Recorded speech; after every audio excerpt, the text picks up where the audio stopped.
What's up, everybody? Welcome to episode 106 of The Shift. It's Francisco Rojas.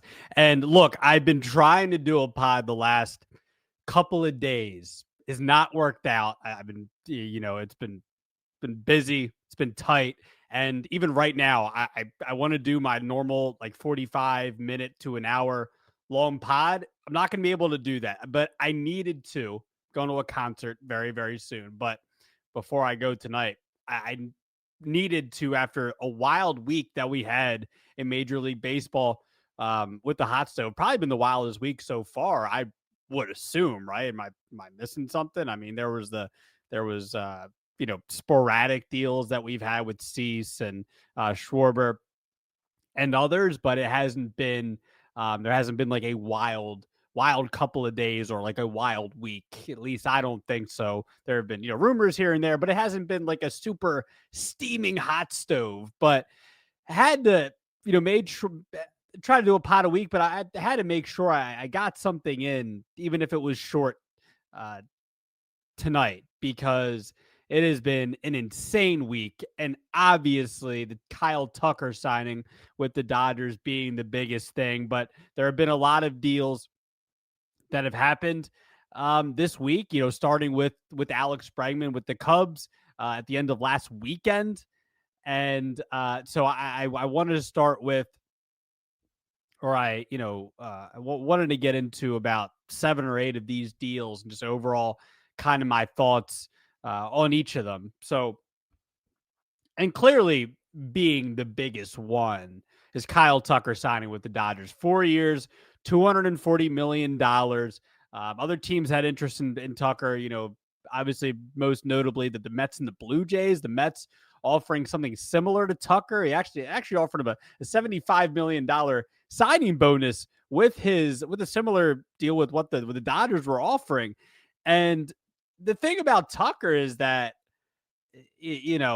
especially listening to Buster Olney's ESPN Baseball Tonight pod, that apparently Tucker doesn't really. I mean, there's been questions about Tucker whether he actually wants to play baseball but not wants to play baseball, or how bad does he want to be good at baseball and things like that.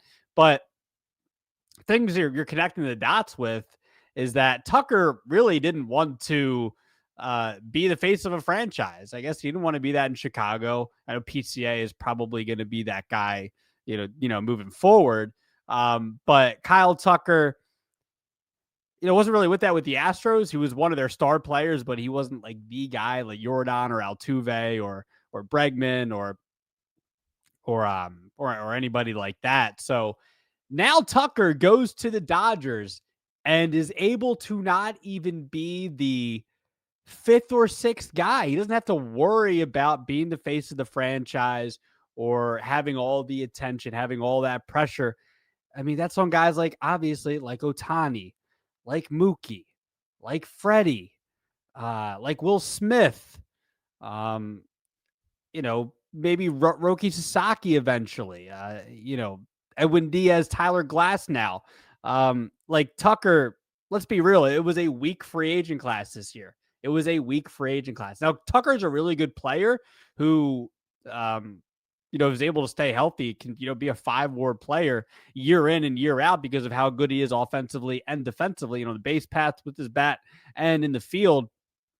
But wasn't the strongest free agent class. Tucker was pretty much the head of that. And you look at the starting pitching market. I mean, guys like Dylan Cease not that Cease hasn't been a great pitcher in the past, but Dylan Cease, who has had inconsistencies during his pitching career, gets a huge deal with the Blue Jays. Framber Valdez is still out there. Ranger Suarez gets a 5-year, $130 million contract with the Red Sox, which I'll also get to. So it wasn't the strongest free agent class. And Tucker finally gets a 4-year, $240 million contract. We're starting to see, guys like him and somebody like I'm going to get to next, like Bichette, signing these short-term deals for higher AAV than maybe they'd get in the long-term deal. So Kyle Tucker, I think he had a long-term deal, if I'm not mistaken, from the Toronto Blue Jays, but he instead takes a 4-year, $240 million contract from the Los Angeles Dodgers. And also, what I have to mention is tied into this, and especially people, the way they're reacting after the Dodgers not only signed Edwin Diaz earlier in the offseason, but now signed Kyle Tucker, who, again, like I said, was probably the biggest name in this free agent class. And now everybody is reacting, saying, and people were already saying this, last year with the Dodgers already having the stacked roster that they had, that saying like MLB needs a salary cap and the Dodgers are ruining baseball. And one of those things is true and one of those things is not true. I'm going to start with the Dole Dodgers ruining baseball thing. And I've seen that mostly on social media. I haven't seen it like on TV. I haven't seen that necessarily anywhere, but I've seen it from fans, other fans reacting on social media. And come on, man. Like, how are the Dodgers aren't breaking any rules? This isn't the necessarily like the Houston Astros and the sign stealing scandal, which there were probably other teams doing that too. But regardless, like that was breaking rules, right? That was technically breaking rules. Max Kepler got caught for using PEDs. That's breaking the rules. The Dodgers are not breaking any rules here. Their owners, right, technically, have the money to go out and spend this type of money on their players. And especially you have the Ohtani deferred money, which is a whole nother, different side to the whole CBA and the salary cap thing as well. And the Dodgers, their owner really wants to win. They have the resources and they really want to go win. And they've done that the last 2 seasons, back-to-back World Series champs. They've done it. So how can you be mad at the Dodgers if look, I'm a Phillies fan. If John Middleton, and they have one of the top payrolls in baseball, but I want them to go spend as much money as possible. There's no salary cap, dip into more into that luxury tax, and go win. Go win. And I get it. It's unfair to a certain extent, especially to people who are fans of the teams like the Rays or the Athletics or the Pirates, most notably, who they've actually gone out and made some moves this winter as well. But that's besides the fact, though. But the Pirates in the past have not been a team that have been willing to. There's talks of trading Paul Skeens because it's like, well, what are we going to do? Even the Detroit Tigers, they should have enough money to reinvest in somebody like Tarek Skubal to keep in Detroit.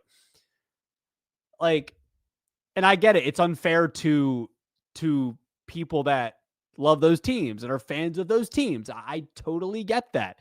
But at the same time, the Dodgers are not breaking any rules. They are not ruining baseball. They have an owner who has a lot of money, and they are spending the money to go play to go win baseball games. And I'll get into the Freddie Peralta report in a second as well. But I think, and I've been kind of torn on the whole salary cap thing. I think at the end of the day, I look at the 3 other major sports: basketball, football, hockey. They have a salary cap there. And is there any real talk about other teams? And I know there's big market teams versus small market teams. There's no issues when it comes to teams signing players. Yes, you have your guaranteed contracts and everything like that, and players making a lot of money. But that's the case in any sport. So I think I'd like a floor and a cap. That's where I am on the whole salary cap thing. At the end of the day, baseball's never really had a salary cap, and they've always had evil empires. And by the way, I think last year, the year before, the Dodgers weren't even number 1 in payroll. It was the Mets. But it is getting a little absurd. Let's be real. And again, I'm on the side of having a salary cap. It is getting a little absurd that the Dodgers are interested, apparently, according to Hector Gomez, that they're interested in trading for Freddie Peralta, who's been a consistently pretty good pitcher with the Brewers, the last 5-6 years. And last year finishes 5th in Cy Young voting and, has one of his best years of his career. And now the Dodgers are interested in trading for him. Also because they have the resources to do it, because they have one of the best farm systems in baseball, which is just pretty absurd. It is pretty absurd. So it is getting pretty ridiculous. Now, the Tucker thing was ridiculous. and the team they already had was pretty ridiculous. If you're looking at it from like their rotation and their lineup specifically, I mean, they have a decent bullpen right now. I don't know. They've kind of had a year-to-year bullpen, it seems like. A couple of years ago, that was one of the biggest reasons why they won the World Series. And last year, it was more because of their rotation and their bullpen wasn't that good. So, but now you add Edwin Diaz. So it is getting absurd. It is getting absurd. Spending a lot of time here talking about the Dodgers thing because it's been the hottest topic of the week. So for the next 10 minutes, I do want to spend talking about these other deals.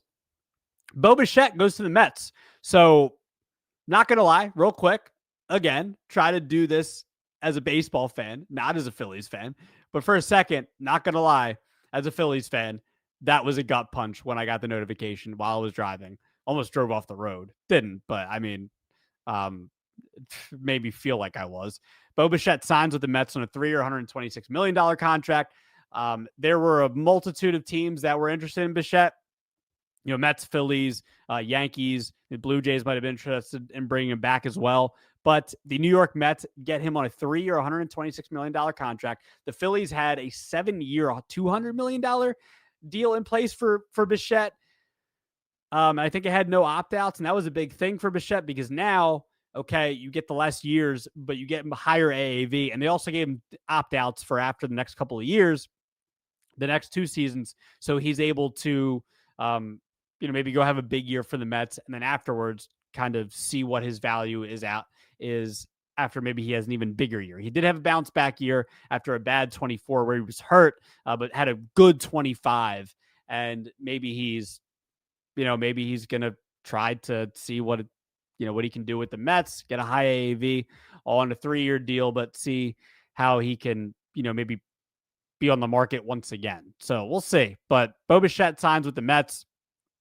I think it's apparently they were interested in getting their defense better and not going to do that with Bichette. Or, I mean, we'll see. I mean, it looks like he's going to play third, I think. I mean, Semion's going to play second. Lindor's going to play short. Looks like Bichette's going to play third. You would think Bichette, as long as he can stay healthy, this is a good. The Mets are a better team because of his bat. We'll see how he is with his glove. He was not a good shortstop. We'll see how he is at third. So Bichette goes to the Mets on a 3-year, $126 million contract. I mean, I think the Mets are better. That's all I'll say. I mean, it's definitely an overpay for that $42 million a year. I believe it was 42. I think if you do the math on 126 divided by 3, I think it's 42. But either way, it's somewhere around a little over 40. Also, besides the Bichette and the Tucker deals, those were probably the biggest ones of the week. I would say the Bregman one was probably bigger than the Bichette one, though, too. So it's probably Tucker and then Bregman. I'll get to Bregman in a second. Nolan Arenado traded to the Arizona Diamondbacks. And in the trade, the Diamondbacks receive Arenado and technically cash considerations because the Cardinals are going to eat $31 million of that $42 million remaining with that deal. So Arenado, they're going to eat some of that money. And then the Cardinals on the other side, they're receiving prospect right-handed pitching prospect Jack Martinez. So, yeah, I don't know. I mean, I guess for the Cardinals, they're just trying to get rid of Arenado and to do it the best way they could. And they told Nolan, like, hey, we'll pay some of that money. If you go somewhere like Arizona, we'll pay some of that money. And then it's not like the Cardinals get, I mean, you weren't going to get a super high return from Arenado because of the contract and because Arenado, let's be honest, last couple of years hasn't been the same Arenado that he was with his years in Colorado and even the first couple of years with St. Louis. So we'll see. I don't know how much I'm obsessed with that deal for the Diamondbacks. It was obviously a pivot move after they were reportedly interested in Bregman. So we'll see what Arenado can actually be with Arizona. Maybe a change of scenery after last couple of years with St. Louis will do him well, but he's only getting older. He's not as great as he was defensively. He's not as great as he was offensively, but he's also dealt with injuries. So we'll see. Maybe he can remain healthy, and we'll see what will happen with Nolan Arenado. And then again, to start the week, these are the 4 biggest deals of the week. Again, one of the bigger ones was Alex Bregman signing with the Cubs, 5 years, $175 million, no opt-outs, full no trade clause for Bregman. So I like the deal for the Cubs. I mean, especially after the Tucker thing, like Tucker had a bad second half. This whole thing about like I mentioned about Tucker, maybe just wanting to be a not the face of the franchise. I mean, he would have to be with the Cubs there, at least in their lineup. And Bregman, we know, leader with the Astros, has been a consistently, when healthy, was hurt a little bit last year for Boston, when healthy, consistently good offensively and defensively third baseman. So I would guess that this moves Matt Shaw off of third, and he's going to be, because he coming up, he was a third baseman. So I would assume that Shaw's right now it just got Shaw coming off the bench, but I mean maybe that makes sense. You have Horner at second, but maybe they move Horner. So there's also been some rumors out there about Nico Horner. So I like the deal for the Cubs. I think it's a good deal, especially for a team with some younger players like Bush, like PCA, like Ballesteros, excuse me. So we'll see. We'll see. I also just traded for Edward Cabrera as well. And you got young guys like Kate Horton in there in the rotation. So it's going to be, I do like the deal for the Cubs. Other moves to mention before I wrap this up, Ranger Suarez signing with the Red Sox. I guess that was their pivot after they didn't get Bregman. But I mean, I don't know. Look, I like the Red Sox rotation. You got Crochet, you got Bayo, you got Gray, and then you got Ranger. Those are pretty good top four, if you ask me. Now, Gray, maybe a bit of a down year last year. Bayo has shown some flashes, especially last year. So maybe, and Crochet was obviously a monster last season. I don't dislike the deal for the Red Sox. I just don't understand what they're necessarily doing offensively is Boston. So didn't miss out on Alonso, missed out on Schwarber, didn't bring Bregman back. I mean, what am I missing? Something that they did do this offseason? Not really. I mean, I guess they traded for Contreras. So yeah, I mean, I think it's fine, but I mean, Contreras is still good. I don't know though. It feels like they need another bat in the lineup there. Yeah, I mean, yeah, it feels like they need another bat in the lineup there. So we'll see. So Rangers signs with the Red Sox. JT Realmuto, he re-signs with the Philadelphia Phillies. This is clearly a pivot after the Bichette thing. The Phillies were serious about signing Bo Bichette, again, with the whole Nightingale report that they had a 7-year, $200 million offer on the table. And then as soon as the Bichette news breaks, about I would say 30 to 60 minutes later, we get the report that Realmuto back to the Phillies on a 3-year, $45 million contract. With an opportunity to make $5 million more in incentives per year. For the Phillies, you look at their lineup, I'm going to be honest, man, and just feel like knowing Dave Dombrowski's history, doesn't feel like the Phillies are going to do anything else besides this. Maybe they'll find somebody to platoon out there in left field with Brandon Marsh, or maybe they're not. Maybe they're just going to roll with Otto Kemp. Someone like that out there, I'm not really sure. So, but the Phillies re-signed JT Realmuto, and their lineup's kind of just okay. If you really look at their lineup, there's potential for it to be, I think, maybe good, but it's just okay. I don't think it's gonna be bad, but it's gonna be okay. So, there's JT back to the Phillies. Ryan Weathers traded to the New York Yankees, and not a bad deal for the Yanks at all. Weathers, a former top prospect with the San Diego Padres and the Marlins, in return, Dylan Lewis, Brendan Jones, Dylan Jasso, and Juan Matthew all headed back to Miami from New York after the Yankees are trying to take a chance on Ryan Weathers. But Weathers has good stuff, though. Weathers has good stuff. So I am interested to see what Ryan Weathers is for New York. And then last thing, one of the smaller deals of the week, but still notable, considering how wasn't the sexiest market for catchers this offseason. Victor Caratini signs with the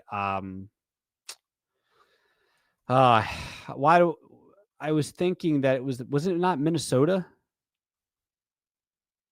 Yeah, that's what I thought it was, Minnesota. I had it written down as Caratini re-signed with the Astros, and I was like, no, that's wrong. Caratini definitely did not re-sign with the Astros. He definitely signed with the Minnesota Twins. So I wonder what that spells for Ryan Jeffers there, but maybe not. So Victor Caratini signs with the Minnesota Twins. So that is what we had on the docket for this week. Crazy week, but that'll do it for me. Let me know what you thought on about the Tucker deal to the Dodgers, about their interest in Freddie Peralta, Bichette to the Mets, Arenado to the D-backs, Bregman to the Cubs, all this stuff. Let me know. I'll be back soon. I will have a guest on this week's pod, so stay tuned for that. He is a returning guest. That's all I'll say. I've had multiple guests on the show.